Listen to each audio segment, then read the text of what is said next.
आदरणीय प्रधानमंत्री जी के प्रति और आदरणीय रक्षा मंत्री जी के प्रति आभार व्यक्त करता हूं। भाइयों बहनों, आज पुलिस स्मृति दिवस भी है। देश की सीमा की सुरक्षा के लिए आज से 64 वर्ष पूर्व लद्दाख में तैनात सीआरपीएफ के जवानों को दुश्मन देश ने धोखे से वहां पर हमला करके उन्हें देश के लिए बलिदान होने का एक अवसर मिला था। उनकी स्मृति में पूरा देश 21 अक्टूबर की तिथि को पुलिस स्मृति दिवस के रूप में मनाती है। इस अवसर पर देश की सेना, अर्धसेना और पुलिस बलों से जुड़े हुए उन सभी जवानों को जिन्होंने मातृभूमि के लिए अपना सर्वोच्च बलिदान दिया है, उनका स्मरण करते हुए, उनकी स्मृतियों को नमन करते हुए पूरा देश उन्हें अपनी श्रद्धांजलि देता है। और यह हम सब के लिए गौरव का क्षण है कि 34 वर्ष तक भारतीय नौसेना की क्षमता में अभिवृद्धि करके उसकी सामरिक स्थिति को सुदृढ़ करने वाले आईएनएस गोमती को जब डीकमीशन किया गया तो वह आज यहां पर इस शौर्य संग्रहालय का हिस्सा बनने जा रहा है। मैं इसके लिए भारतीय नौसेना को, श्री त्रिपाठी जी को और उससे पूर्व जो अधिकारी थे जिन्होंने इस पूरी प्रक्रिया को आगे बढ़ाने में से पहले यह हम सबको इस बारे में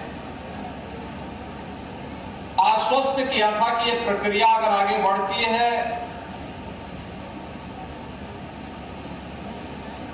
वाइस एडमिरल श्री अजेंद्र बहादुर सिंह जी और उनकी पूरी टीम को हृदय से मैं धन्यवाद देता हूं कि उन्होंने इसके लिए उत्तर प्रदेश की राजधानी लखनऊ को चुना है।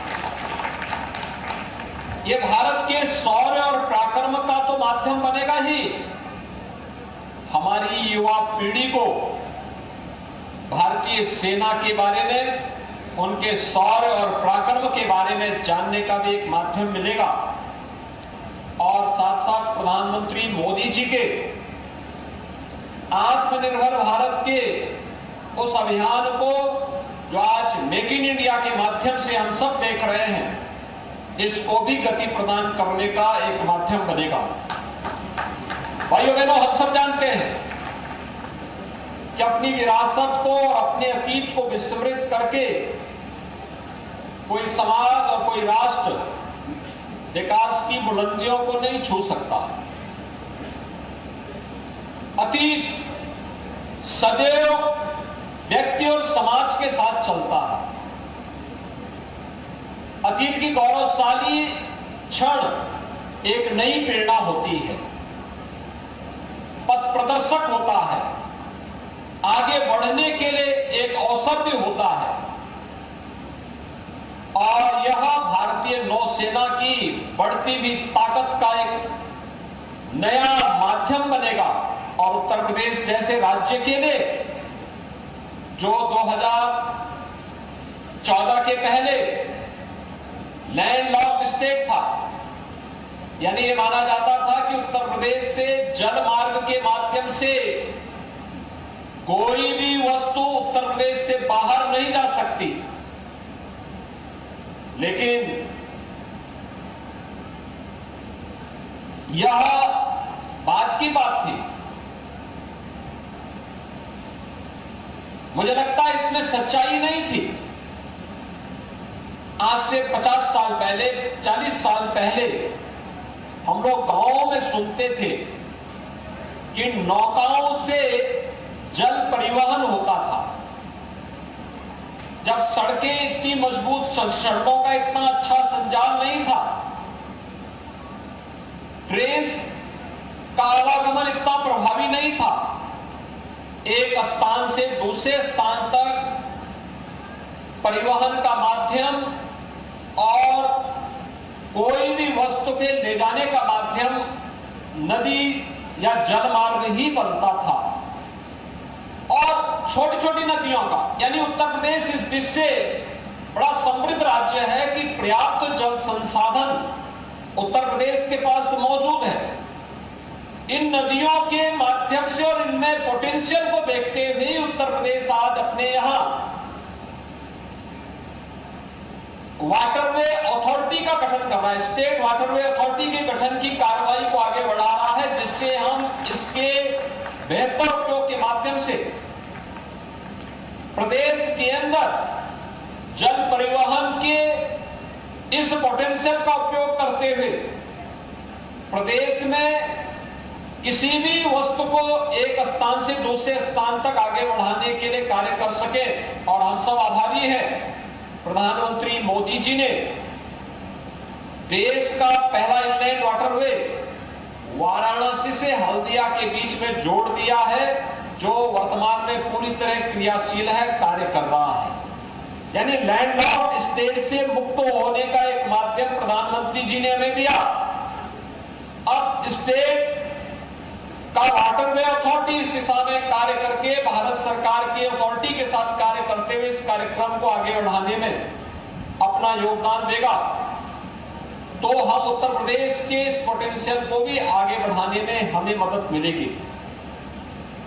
दूसरा, इस संबंध में उत्तर प्रदेश से जुड़ी हुई एक महत्वपूर्ण गाथा आती है। साउथ कोरिया आज अपनी टेक्नोलॉजी के लिए जाना जाता है। साउथ कोरिया में वहां का जो राजवंश है, उनका यह मानना है कि उनकी दादी मां अयोध्या की राजकुमारी थी और उन्होंने उनकी स्मृति में अयोध्या में एक स्मारक बनाने के लिए हम लोगों से अनुरोध किया था, तो हम लोगों ने उनको लैंड उपलब्ध कराई। उनका वहां पर स्मारक भी बन चुका है, जिनको अयोध्या में राजकुमारी रत्ना के रूप में जाना जाता था।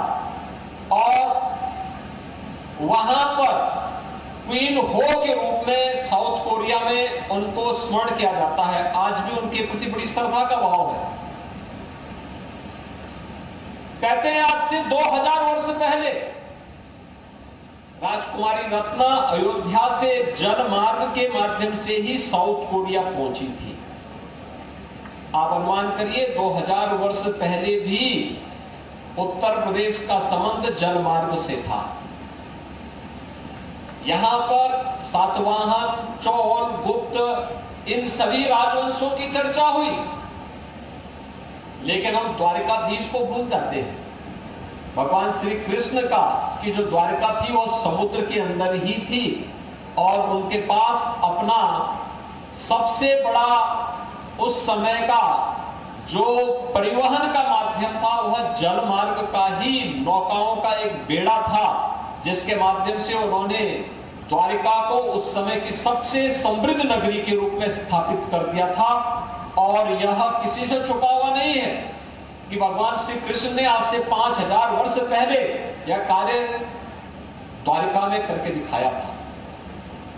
और फिर समुद्र में कार्य करने का अनुभव तो भारत का बहुत पुराना है। भगवान राम ने तो सेतु बंध का ही निर्माण कर दिया था लंका में जाने के लिए। ये भी तो एक ऐतिहासिक स्थिति थी भारत के लिए।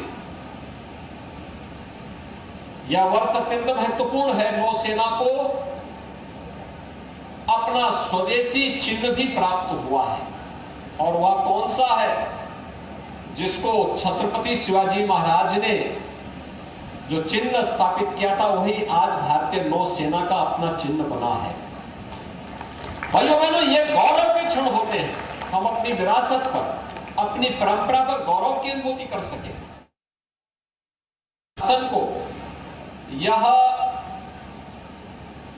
INS गोमती उपलब्ध करवाया है, उसकी गौरव और गरिमा के अनुरूप एक शौर्य संग्रहालय उत्तर प्रदेश शासन पूरी प्रतिबद्धता के साथ यहां पे बना करके यहां पर विशेष आयोजन को भी आगे बढ़ाने में पूरी मदद करेगा।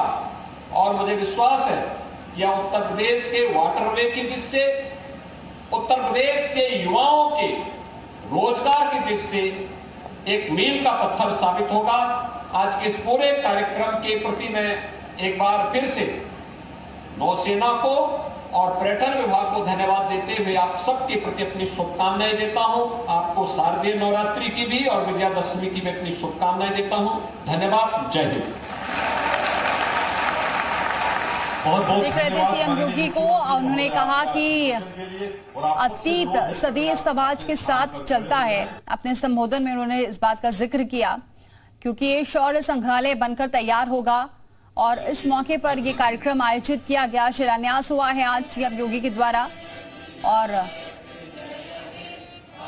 जल परिवहन के क्षेत्र में मजबूती के साथ भी काम किया जा रहा है। क्या क्या काम हो रहा है सरकार में, इस बात का उन्होंने जिक्र किया। विरासत को भूलकर कोई राष्ट्र विकास नहीं कर सकता है, इसलिए विरासत को संजोना बेहद जरूरी है। और नौकाओं से पहले जल परिवहन होते थे, उसका भी उन्होंने जिक्र किया। आज यूपी वाटरवे अथॉरिटी बन रहा है, इस बात का भी सीएम ने जिक्र किया। लखनऊ का ये संग्रहालय युवा पीढ़ी के लिए एक प्रेरणा रहेगा क्योंकि इसमें जो संग्रहालय में 5000 साल पुराने इतिहास को समेटा जाएगा, उससे इतनी अच्छी जानकारी मिलेगी। और इसी वजह से कहा गया है, उन्होंने कहा कि विरासत को भूलकर कोई राष्ट्र विकास नहीं कर सकता और इस विरासत को संजोने का काम किया जाएगा इस संग्रहालय में।